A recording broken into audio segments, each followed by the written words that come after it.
बनारस में। ये देखिए लोकेशन, बहुत ही शानदार लोकेशन है। यहाँ पे बहुत ही सारा ऑडियो वीडियो होता है।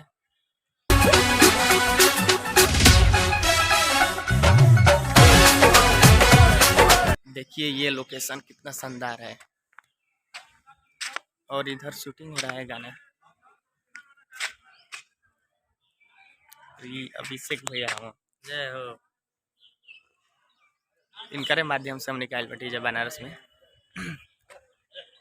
और इधर शूटिंग हो रहा है दोस्तों, बहुत ही शानदार।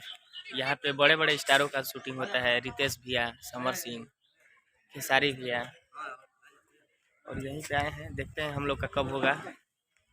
इधर शूटिंग हो रहा है।